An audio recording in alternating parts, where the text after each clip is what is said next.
Hello students, welcome back again. Plus one class geography book हमारी है। Second part जो है fundamental of physical geography, chapter number 11 water in the atmosphere. Okay, now after chapter number 9 we are discussing about the chapter number 11 because according to the CBSE in this pattern chapter 10 has reduced. Okay, now we will discuss about this chapter number 11 water in the atmosphere. Okay, in this chapter there is some main points, important points. concepts में है humidity है, rainfall है, condensation. ठीक है, तो humidity, rainfall, condensation. ठीक है, तो इसमें क्लियर आप देख रहे हैं। Okay, now we will start.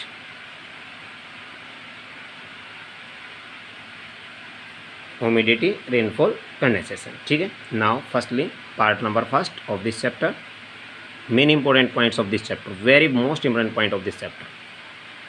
Chapter name is water in the atmosphere. इससे पता चलता है कि हमारे जो एटमॉस्फेयर में वाटर है वो किस टाइप से मिलता है, कैसे कैसे होता है, ये जो रेनफॉल होती है क्यों होती है, कैसे होती है। ठीक है, इसके पीछे क्या रीजन है, कौन कौन सी फेनोमेनन है, कौन कौन सी जो मेन जो साइक्लोनिक सिस्टम या ड्यू पॉइंट या कंडेंसेशन या रेडिएटिवली ह्यूमिडिटी या जिसको हम प्रिसिपिटेशन कह सकते हैं, रेनफॉल कहते हैं, ये किस तरह से होते हैं। Now firstly we will discuss about the humidity. Humidity जिसको आर्द्रता कहते हैं, नमी जिसको कहते हैं। ठीक है, जो वेपर होते हैं, वाटर वेपर होते हैं ना एटमॉस्फेयर में, उन्हीं को हम ह्यूमिडिटी मोस्टली बोल देते हैं। Humidity means the amount of water vapour present in an air. ठीक है, यानी कि हवा के अंदर जो ह्यूमिडिटी है वो कितने परसेंट में है, यानी कि वाटर वेपर है वो कितनी है, नमी कितनी है। यानी कि हवा के अंदर भी नमी होती है। कई बार क्या होती है कि विंटर सीजन में देखो विंड्स चलती हैं तो उसमें एयर नहीं कहेंगे, हम विंड्स कहेंगे मोस्टली। देखो जो ब्लोइंग करती है वो विंड होती है, और यानी कि फिक्स होती है, परमानेंट फिक्स हो जाती है, जगह पर स्टोरेज हो जाती है, उसको एयर कहते हैं। बट क्लियर है कि ह्यूमिडिटी है वो कितने परसेंट में हमारे एटमॉस्फेयर में है, कितना वाटर वेपर उसमें मिक्स है, ये मोस्टली ह्यूमिडिटी होती है, आर्द्रता। विंटर सीजन में देखो हवाएं चलती है, उसमें नमी होती है, वो जल्दी से किसी चीज़ को ड्राई नहीं कर पाती है। लेकिन समर टाइम में ह्यूमिडिटी कम होती है, वाटर वेपर कम होते हैं, उसकी वजह से वो जल्दी से कोई चीज़ सूख जाती है। ड्यू पॉइंट क्या होते हैं, ड्यू पॉइंट होता है कि जहाँ वो कौन सा ऐसा पॉइंट है जिसमें बूंद बन शुरू हो जाती है, बूंद बनती है। अब हम देखते हैं कि डे टाइम में सनलाइट से वाटर हीट करके इवोपरेट होता है, और इवोपरेट होने के बाद में ओशन से वो अपसाइड में जाता है, अपसाइड से जाकर के कंडेंसेशन होता है। ठीक है, वो प्रिसिपिटेशन होने लग जाती है।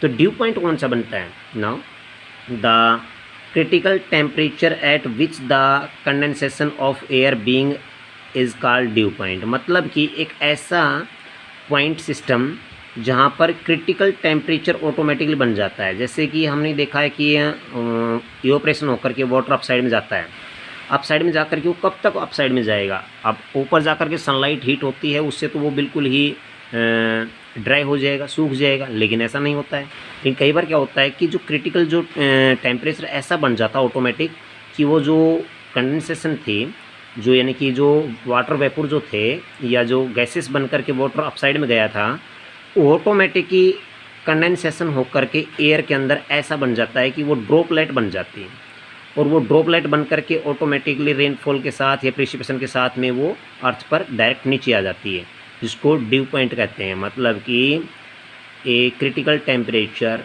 Point in our atmosphere there is condensation of air beings, ठीक है, is called dew point. Okay, begins, start हो जाता है कंडेंसेशन होना एयर के अंदर। ठीक है, आगे है कंडेंसेशन। अब कंडेंसेशन क्या है, जो अपसाइड में जितना भी इवोपरेट होकर के जाता है, जितना भी जो गैसेस होती है वाटर की अपसाइड में जाती है, तो वो जाकर के ठंडी होनी शुरू हो जाती है। तो कंडेंसेशन पॉइंट क्या होता है। Condensation is the process by which water vapour क्या थे, जो गैसेस बनकर गए थे, जल वाष्प जो थे, of the atmosphere is changed to water. Automatically वो जो वाटर वेपर होते हैं वो चेंज हो जाते हैं वाटर में, from gaseous to liquid state. कैसे बना आपको पता है, वाटर वेपर थे वो क्या थे, गैसेस थे। ठीक है, उसके बाद चेंज हुए किस में, वाटर में। वाटर में क्या हुए, तो लिक्विड स्टेट हो गया। ठीक है, तो आप समझ गए, गैसियस टू लिक्विड स्टेट में जब चेंज होता है वाटर तो वो कंडेंसेशन होता है। क्लियर, 3 फॉर्म्स होती हैं वाटर की, आपको पता है। You can change gaseous to liquid, liquid to gaseous, gaseous to solid, solid to gaseous में भी आइस कर सकते हैं आप, ठीक है, हीट करके, कोल्ड करके, जैसे भी उसको कर सकते हैं, फ्रीज करके।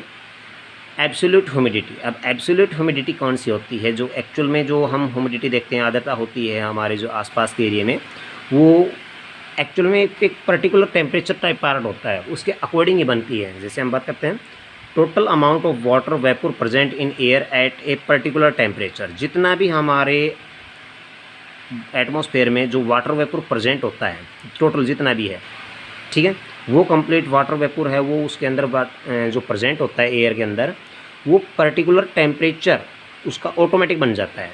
कहने का मतलब जितना भी कुछ भी नमी है, कई बार हम सुबह सुबह देखते हैं कि विंटर सीजन में देखते हैं कितना फॉग सा हो जाता है, ठीक है, कितनी धुंध सी बन जाती है।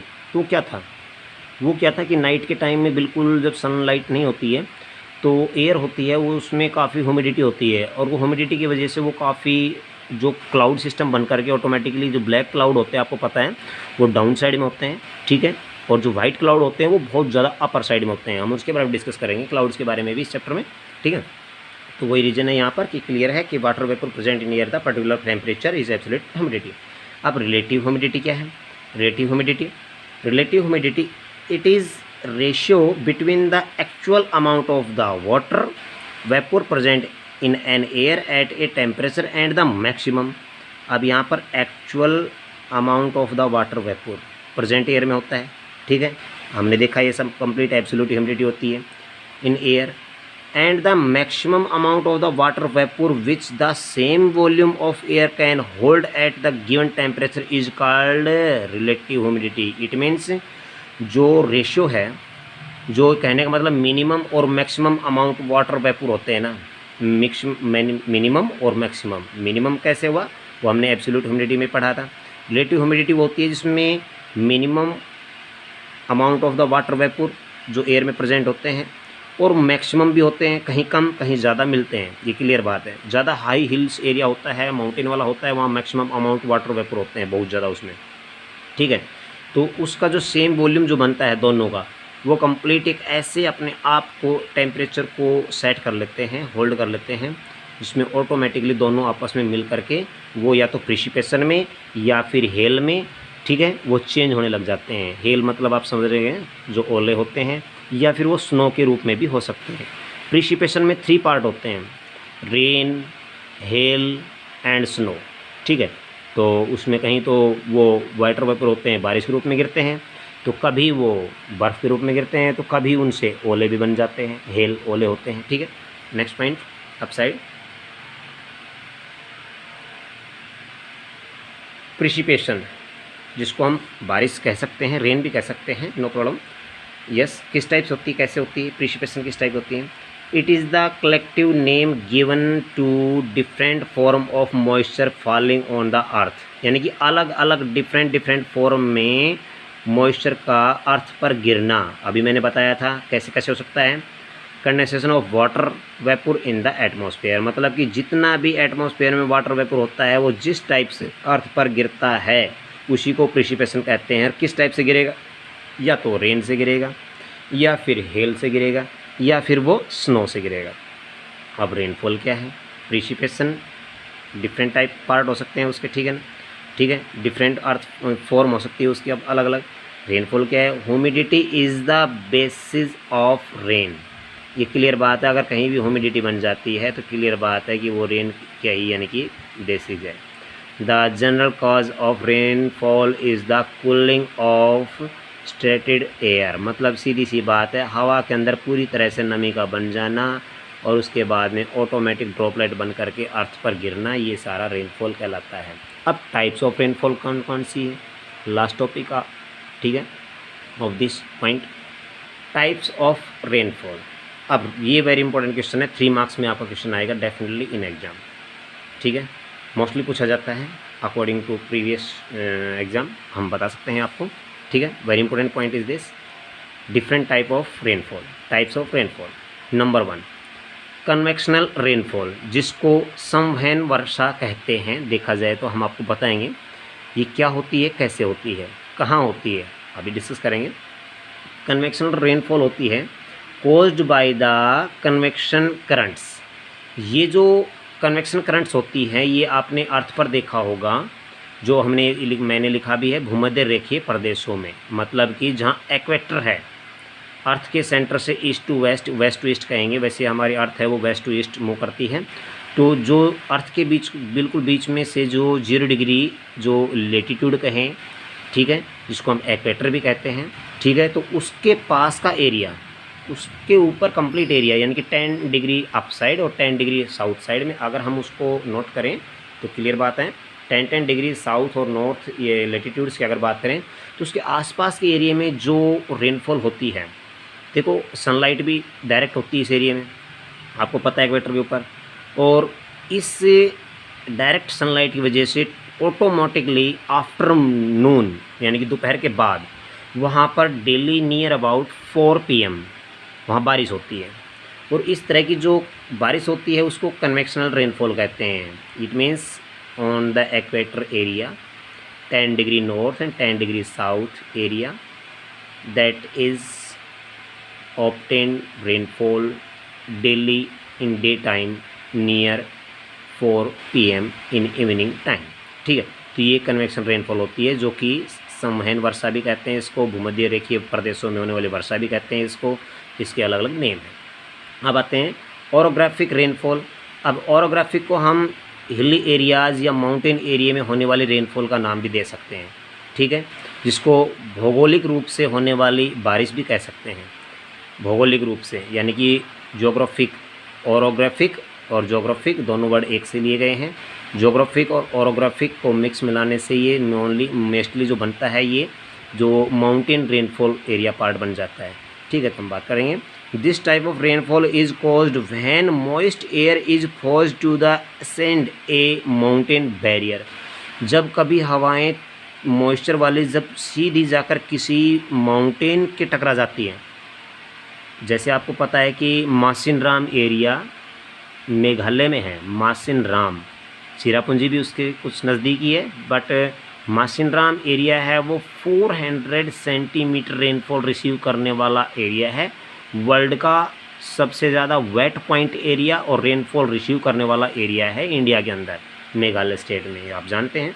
तो कहने का मतलब जो मॉइस्ट एयर होती है वो कंप्लीट माउंटेन बैरियर के हिट करके वहाँ पर जो बारिश करती है उसको ओरोग्राफिक रेनफॉल का नाम दिया जाता है, ठीक है।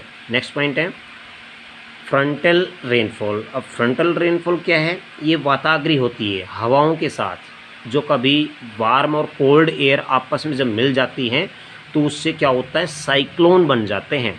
साइक्लोन मतलब क्या होता है आप जानते हैं, जो चक्रवात इसको बोलते हैं, ठीक है। जैसे कि बे ऑफ बंगाल में कई बार आपने सुना है, ठीक है, डिफरेंट नेम से हर साल कोई ना कोई साइक्लोन आते रहते हैं। तो उसकी वजह से जो उड़ीसा है, आंध्र प्रदेश का कोस्टल एरिया है वो काफ़ी इफेक्टेड होता है।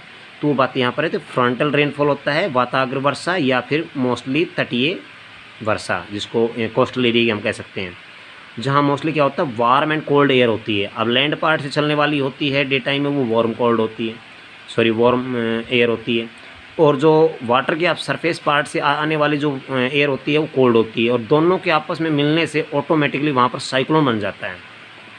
और साइक्लोन के बनने से एयर प्रेशर बन जाता है। एयर प्रेशर बनने से वो अपने साथ बहुत ज़्यादा मॉइस्चर को ओशन से उठाने शुरू कर देता है, और उस मॉइस्चर को और पानी को अपने साथ उठा करके एक साथ हाई स्पीडली एयर विंड्स के साथ, स्टॉर्म के साथ वो कोस्टल एरिया की तरफ मूविंग करना शुरू कर देती है, और जा कर के उड़ीसा और जो मैं अभी बता रहा था आपको उस एरिया में, जो कि आंध्र प्रदेश के एरिया में जाकर हिट करता है। इंडिया की अगर मैं बात करना चाहूँ, इस तरह से वर्ल्ड में हर जगह पर इस तरह के साइक्लोन, टाइफून का नाम आपने सुना होगा, जो कि अमेरिका के अंदर। तो इस तरह के काफ़ी जो साइक्लोन होते हैं वो आते हैं, ठीक है। हरिकेन है, टाइफून है, ये आपने सुने होंगे जो साइक्लोन के नेम हैं। This type of rainfall is caused by the convergence of warm and cold air. ये इंपॉर्टेंट पॉइंट है, warm and cold air masses in the cyclones, और ये मोस्टली इसकी वजह से ये जो कि वार्म और कोल्ड एयर बनती है, जिसकी वजह से साइक्लोन बन जाते हैं, ठीक है। नेक्स्ट टॉपिक में, नेक्स्ट पार्ट में हम डिस्कस करेंगे about the complete important question of this chapter. Okay, bye bye.